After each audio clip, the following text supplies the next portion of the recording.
Hello there, welcome friends, students, and anyone who happens across this video.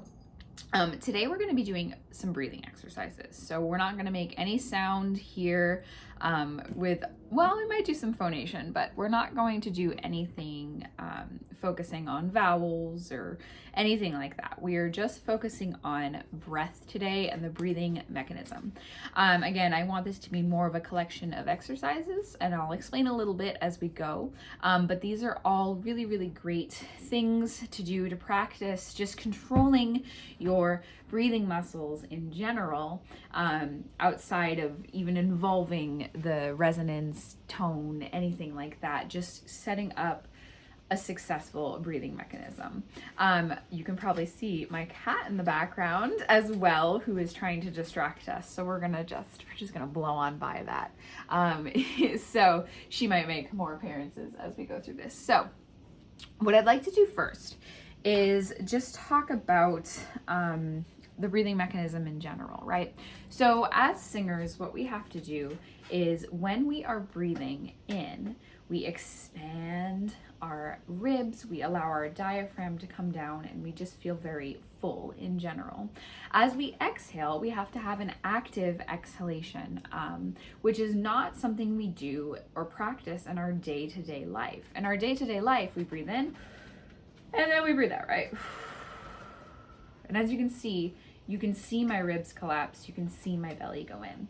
This is not what you want to do for singing. For singing, you want to delay the exhalation and make it an active exhalation, which means you want to still engage the same muscles you used on the inhalation. So we have our costal muscles on our ribs. Our diaphragm, again, is inside. It's a dome-shaped muscle that when you breathe in, it pushes out your organs, and that's what gives that full belly appearance. It's not you didn't suddenly eat a whole pizza and gain 25 pounds. All that happened was your diaphragm came down and it pushed your organs out of the way and allowed for full expansion of your lungs. Now, one of my pet peeves as a singing teacher is when people say, sing from the diaphragm, but they never tell you what it means. You're like, what? Also, the diaphragm will do this every time you breathe. That's how it helps create the vacuum that sucks air into your lungs as you're breathing. Again, breathing is an active process, and we think of it as inactive a lot of the time because we do it all the time, but especially for singing, it is an active process, and the diaphragm is always going down. It's always going to do that. So anyway, let's get started with a couple of breathing exercises. So first, what I'd like to do is have your hand kind of on your belly. Actually, I should move this over. I wanted the lights in the background, but you need to be able to see my torso. So let's just jump over. Why not? Oh, there we go. Let's do that. So you want to have your thumbs kind of where your belly button are, and your pinkies will kind of be down, in your pelvic region. So what I want us to begin with first is just an observation of how do you breathe in general, you as a human being, not even you as a singer. So we're gonna breathe in through our nose, which supposedly helps activate our diaphragm muscle even more, and it has a deeper connection. That could be pseudoscience, but that's what I've been told. So you breathe in through the nose and then out through the mouth, and I just want you to observe what your body does naturally when you breathe anyway, not even thinking about singing, just breathing. And I want you to observe as we do this for a little while. We're going to do it for a minute or so.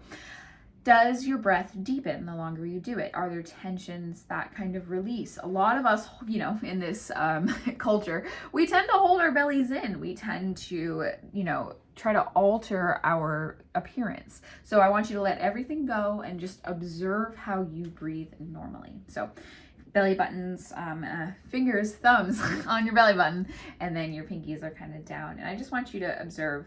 So let's do this. So breathe in through the nose, out through the mouth. Again, just observing in through the nose, out through the mouth. Is your belly expanding? Is it not? And out. Good, one more. and out. So now move one of your hands up to your ribs. See what's happening there. See what's going on. Again, just don't think about too much. Just feel what your body naturally does. Okay, so breathe in through the nose and out through the mouth. Again.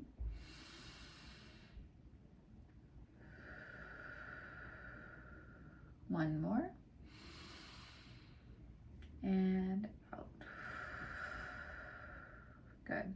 Normally, in the interest of time, we would actually do this longer in a lesson, a longer exploration to see, does the breath deepen the longer you do it? Again, what's going on with your body? So feel free to do that for a longer period of time. So were your ribs expanding? Was your belly expanding? Was one expanding more than the other? Again, totally just an observation. So after you kind of figure out what your baseline breath is as a human, you want to start thinking about the breathing mechanism as a singer, but also as just a human. Breathing is good for you. I'm not a doctor, but breathing is good for you, right? So, oh, hello, Ollie. There she is. So what I want to do now is something called the 3-part breath. So the 3-part breath is based on the idea is that we have kind of 3 different areas of our breathing mechanism, right? We have our chest, our clavicle, the clavicular breathing. I always have trouble with that word. We have our ribs, and we have our belly. So the 3-part breath is exactly kind of what it would sound like it would be. So we want to try to think, and this is a really good one to do lying down, by the way. I'm not going to do that, but you totally can, because you can feel the ribs expand a lot when you're against something like the ground. So we're going to start and kind of breathe in 3 different parts. So we're going to start by thinking about the air going into the chest, the ribs, and then the belly. And then when we exhale, we're going to go belly, ribs, chest. Now, this isn't exactly how you want to breathe for singing. This, again, is more just an exploration of the breathing mechanism as a whole. And all of these things will strengthen your awareness of your breath as a singer. So although it can seem, especially if you're a beginner, it seems like, oh, I don't want to do breathing exercise. It's so boring. But our instrument is breath. Without breath, without control over your breath, there's no sound, right? You have to have, the air is the medium for the vibrations that come out of our mouth. So control over our breathing mechanism is so important. I would even argue possibly one of the, if not the most important thing. If you have no control over your breath, it's hard to control your voice. So to say the least, unless you're doing something very specific, a very specific kind of sound. But in general, it's the powerhouse of the cell. It's our nucleus. It's our mitochondria. Sorry, been a while since I've brushed up on biology. But anyway, jokes aside, we're gonna start breathing into our chest, ribs, belly, and then out, belly, ribs, chest. Okay, so let's try this. I'm gonna signal with my hands, and let's do the same thing. In through the nose, out through the mouth. So let's try it. So, oh, there she is. Let's do a couple. So ready, breathe in, chest, ribs, feel that expand, and then belly. Good. Let's do out, belly, ribs, chest. See that? You can see it collapse. Let's do it again. Chest, ribs, belly. I'm going too fast. And then belly, ribs, chest. Right? Let's do it one more time. I'm going to try to be better about it. Breathing in. And then out, belly. Good. So, again, feel free to do that more than a few times. I have a lot of breathing exercises. This is going to be a sizable video, so please do not feel like you have to do these all in one session. Again, this is kind of a catalog of different breathing exercises that you can incorporate into your routine. So when we start thinking about breathing for singing, then the principle we just kind of did is really applicable. However, when we sing, we want to delay the collapse of our ribs as pretty much as long as possible. Again, they will collapse. That's what your body does to get air to come out of your face eventually. So this, again, this is totally unnatural. When we breathe naturally, we breathe in and we breathe out, and we don't think about the muscle groups that we used to breathe in anymore. We activate the ones to breathe out.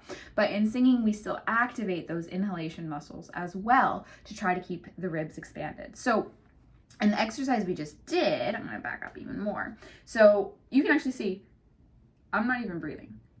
You can control those muscles eventually once you get used to where they are. So we inhale, expanding the ribs, and you should feel it throughout the back as well. And then when we exhale as singers, our belly kind of takes over. And then eventually the ribs come down. So notice that takes a lot longer than if you go, right? See how fast the air came out? Now, if you delay that rib collapse part,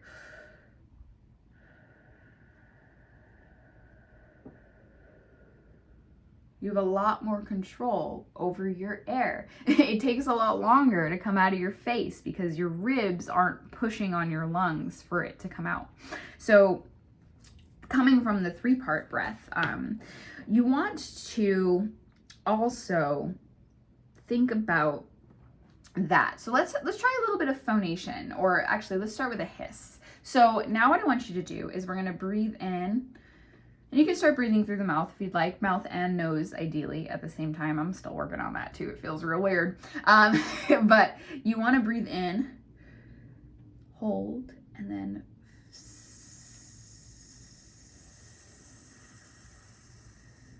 breathing out on an S, F, Z, if you want to phonate a little bit. So I'm going to do F actually. I like F better than S. So let's try that. So I'm going to give you 1, 2, ready, breathe in, hold for a sec, and then out on an F, keeping the ribs expanded, go.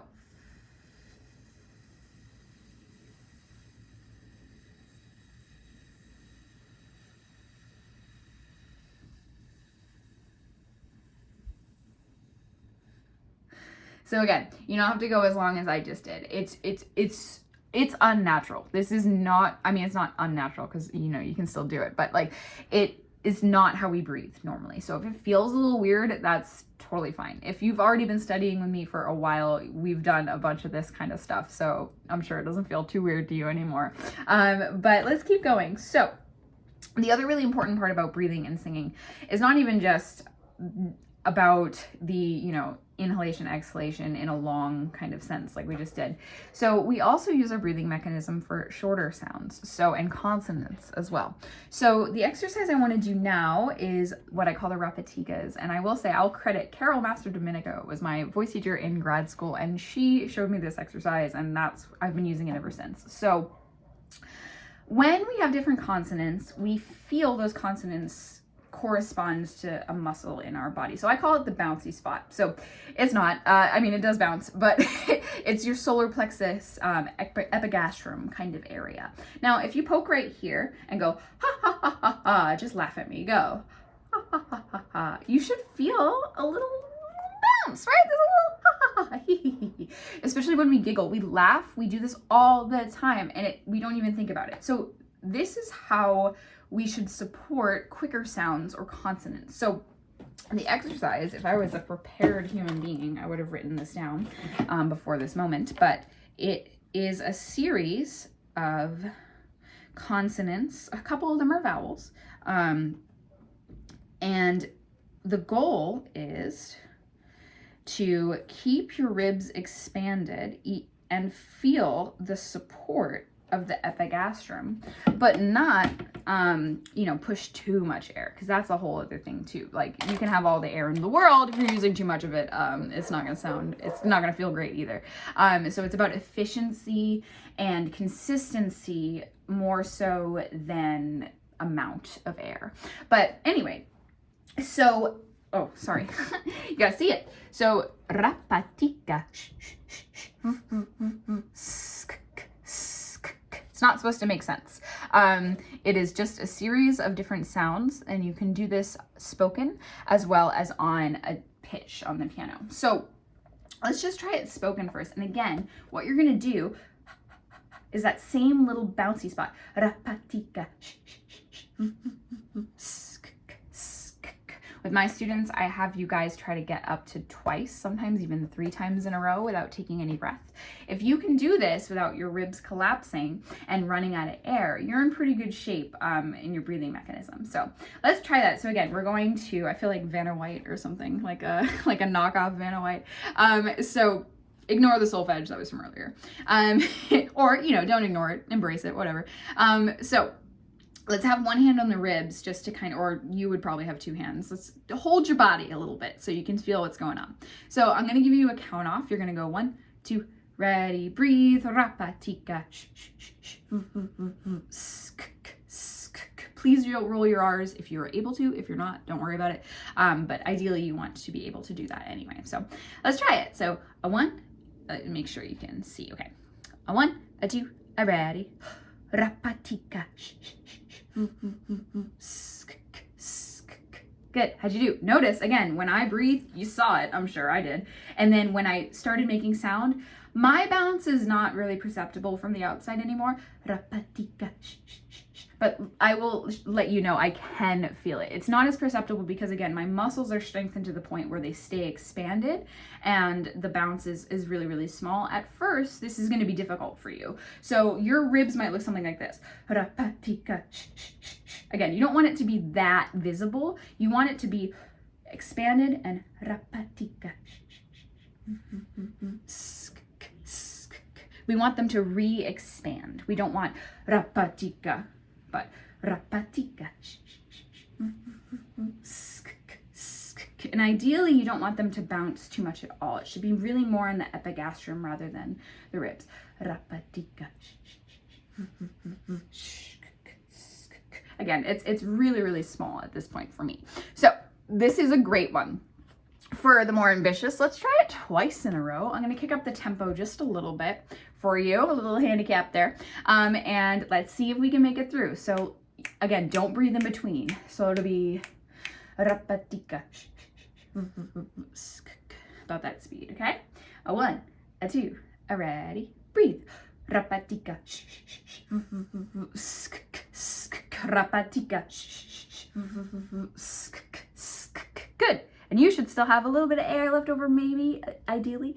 So hopefully this one's a great one. I used to use this every single solitary day with every beginning student, and I should go back to it actually. So if you're a student of mine, expect to see some rapatika in the future, or at least do it often because it's great for the support. So one on kind of the same note, pun intended, as the rapatikas is what I call the fire breathing exercise. So this is something I got from a yoga book called Vocal Yoga by Heather Lyle. Again, great resource if you are into the idea of yoga or movement in singing. Actually, I can just show it to you real fast if it's in here. Oh, it is. I was just reading it. Also, while we're at it, I haven't dived into it too much. So this is Vocal Yoga.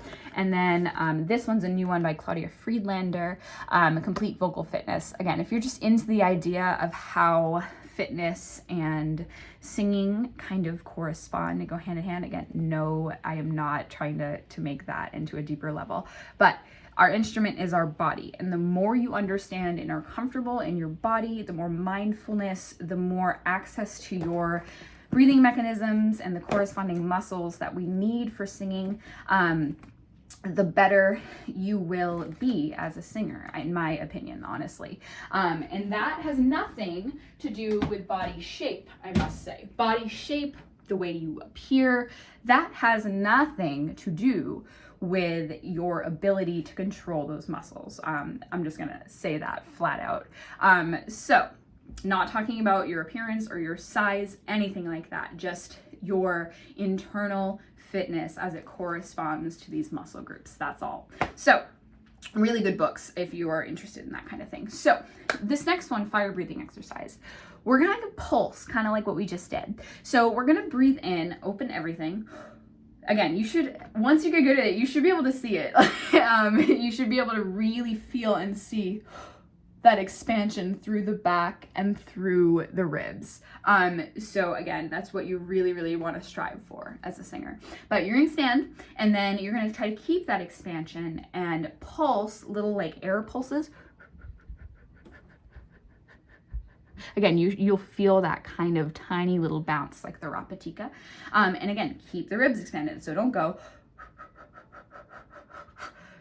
right? Like you're running out of breath in a marathon, but you want to keep the ribs expanded and have that little bounce. So let's do this for 10 seconds, and then we're going to do it for 15 seconds after too. And it sounds, so here's the thing with this one. You might feel a little bit of a cramp because you want to engage those inhalation muscles, even though you're actively pulsating exhalations. So I will say, if this one's new to you, you might experience a little tiny cramp. It'll go away as soon as you stop. You're not gonna die or anything. It's just a new muscle group for a lot of people, so it might feel kind of uncomfortable. So we're gonna try 10 seconds and then 15 seconds, and again, keep pulsing even though you feel like you're running out of air, and then if you can't anymore, then catch your breath, okay? So let's try it. Oh, I need my little, watch timer. Okay, stopwatch. Okay, so let's try that. We're gonna try 10 seconds, okay? So 1, 2, ready, breathe, go.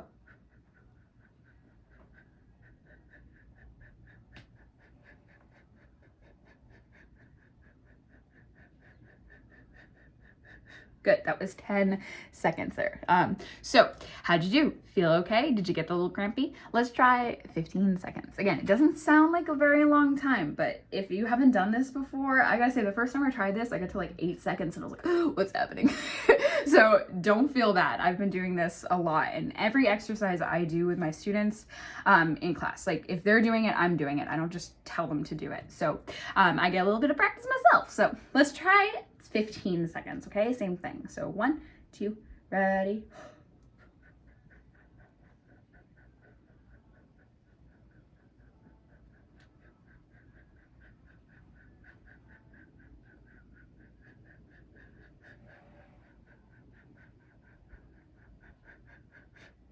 Make it?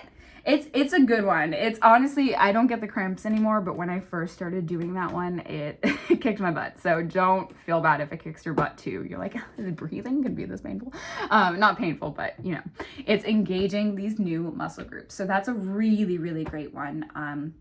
So on the subject of mindfulness and anxiety, performance anxiety, there's a really, really great one that I figure I should just work into this video called nostril breathing. So I haven't done a ton of the research in yoga practice and stuff like that I want to get into, but when I learned this exercise, so what you do is you plug one nostril, and I've been told, again, when you do one side, it kind of corresponds to one side of your body, and then you switch it over to the other side. This activates the parasympathetic nervous system, which is our rest and digest nervous system that brings our body back to a calm, not the fright. Oh, I always do that. Flight, fright, freeze. I always say fright, flight, freeze. I guess that's, it's similar, you know what I mean? So yeah, so when you do this, it helps calm the nerves, and it's just a really great mindful kind of exercise for before a performance, audition, even before a voice lesson, or you're just having a bad day. I've done it in the car before when I'm really stressed. So what you're gonna do is you're gonna plug one side, and you're gonna breathe in the other side. This is harder if you have nose rings, I'll just say. So you're gonna breathe in, and when you're ready to breathe out, you switch. Same thing, go in the same side. And then switch. And let's just really take this moment to breathe. I'm gonna close my eyes.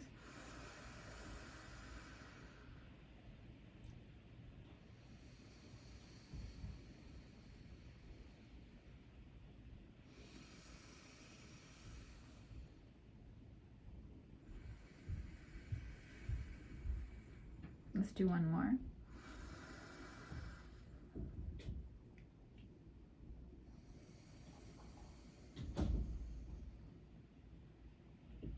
Doesn't that just feel nice? It feels nice, right? So that's a really good one, not so much for the breathing mechanism as a singer, but if you struggle with nerves or just need a moment, I'm not a, what is that, Snickers that is need a moment, or is that Twix? Twix maybe? Twix are great. If it is Twix, I hope it's Twix because they're better than Snickers, but it's just a really calming kind of exercise. So anyway, we're coming up on 25 minutes. Let's see here. Do I have any others? Oh, let's try one more. We'll do one more and we'll phonate a little bit now. So phonation's when the vocal folds are actually working. So talking, humming, singing. So we did all the other ones I wanted to do. So let's talk about onsets. So breathing exercises are all well and good. And then you try to start your voice at the same time. And what a lot of people do, myself included, I'm still working on it. It comes back as like a bad habit. When we go to start our voice, we don't want to go and clamp the ribs or clamp the muscles. We want to stay expanded as much as we can. And as we start singing, we want to feel our lower abdominal muscles, or transverse abdominal muscles, kind of near this pelvic floor. We want to almost feel like we're trying to pop the button off of our pants. So to quote Lizette Oropeza, who's a great opera singer. And again, it's this muscular involvement. I've described it in my lessons as a tucking in. And the thing is, it kind of feels like an in and an out at different points. So that's why breath support when talking about singing is almost controversial or described so differently from different people, is because the sensation you feel is subjective, right? But what you want is the control over your airflow. You want an efficient airflow. So if we need a higher note in particular, probably turn on my piano here. If we need a higher note in particular, we want to increase the airspeed a little bit. You know, generally that's how it works. The higher or louder we're singing more air, the softer or lower we are singing, again, generally, not always, the less air. And again, it's not even amount of air, like how much you're taking in, it's how much you're releasing. So if I was singing a high note, right? Ooh. Again, notice how I breathe. Ooh. You want to make sure, actually, so you can see the side view here. Ooh. Ooh. See, I'm kind of rooting in and kind of pushing against my abdominal wall. Right? So it's kind of this way. Again, you can try the other way. And it kind of works too. There's a muscular engagement that has to happen though to increase the airspeed. I'm going to start working more with the out kind of feeling. I think it's a little more efficient. Again, people have opinions on this matter. So I'm just trying to give you some tools to start thinking about your breathing mechanism and how you're engaged with it. So, okay. So let's try phonating a little bit. What did I want us to do? The V sides, I think? Yeah, I think that's what I wanted to do. So when we start phonating, I'm going to use a V. You can also hum or an NG or an N or a Z if you really wanted to.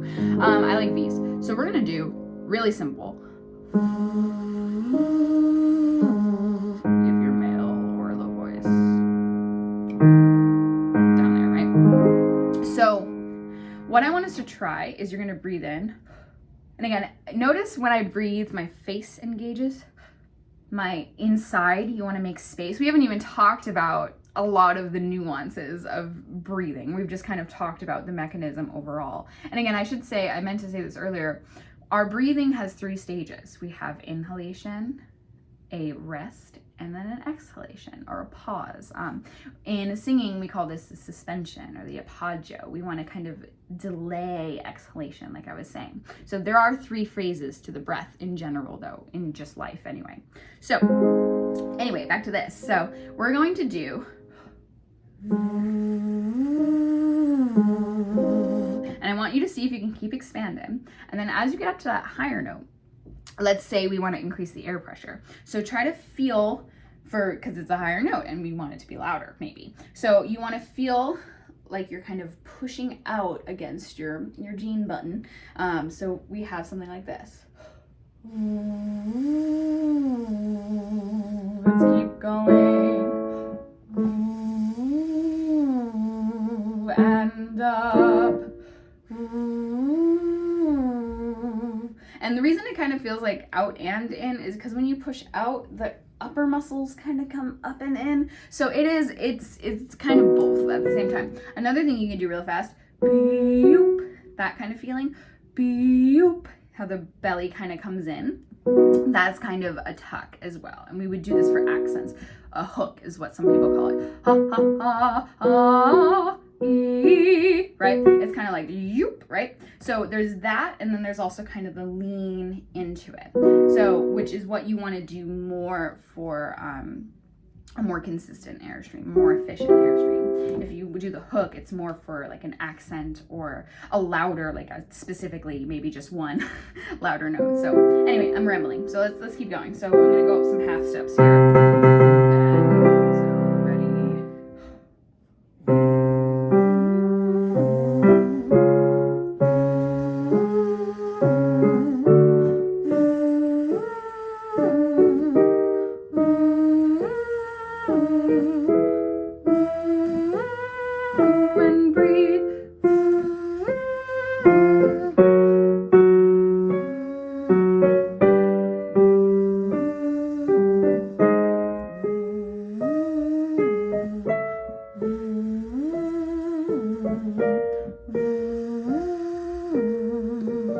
Great. So again, for me, it's not super perceptible as much as it might be for you. You might really feel like your belly is moving a lot at first, but again, that's better. You need to kind of start experimenting with the muscles before it can, appear a little more subtle. So again, as an example,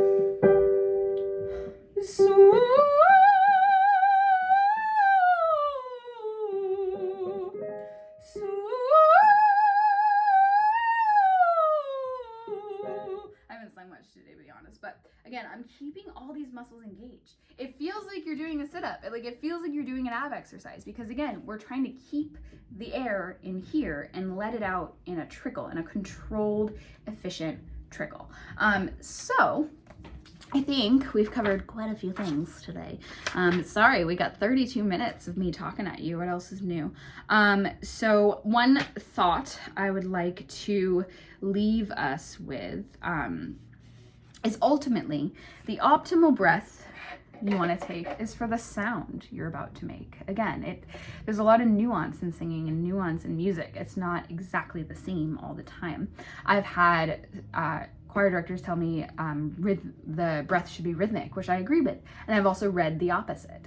So ultimately, it has to do with the genre you're interested in, you as an individual singer, your own body. There's a lot of variable and nuance, but ultimately you want expansion and efficiency. Those are the two goals. So one more thing we can do that's really easy, doesn't take a lot of time, is kind of what we did earlier, is expand, and then we did an F or an S. Let's try phonating. So you can also do that with a V or a hum. So just pick a pitch somewhere in the middle of your voice, maybe there. So for men. So, or you can do whatever note you want. So I'm doing a G. Again, that's usually where I default. So instead of just doing a S or an F, try phonating. So try doing this.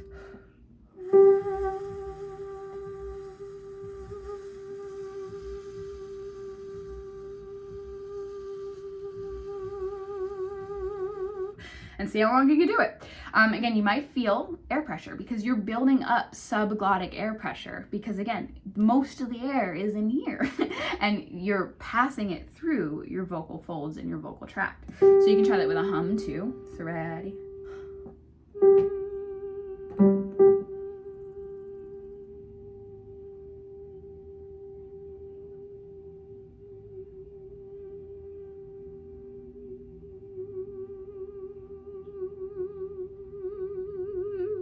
right? Again, it's not a competition. If you beat me, great though, that's good. It's a good sign. So, all right, I think I've espoused enough of my favorite breathing exercises and kind of talked a little bit about the mechanism in general. Again, breathing is kind of a journey, so is singing and yoga, and you will get to know your own body and get to know your breathing mechanism. You know, everyone's different. So there are so many other breathing exercises that exist, but again, ultimately the goal is efficiency and being able to use your air, again, in an efficient way, which usually, again, is expanded. So I hope that this video can serve you well. Thank you if you made it this far. Wow. It's been 35 minutes. And again, this isn't meant to do one long session of breathing exercises. I would never practice this way, but just so you have them all in one place, I will put timestamps again in the description box so you can see where each one starts.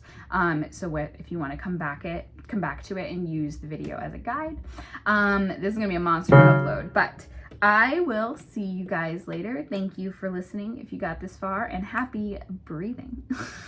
I will see you later. Bye-bye.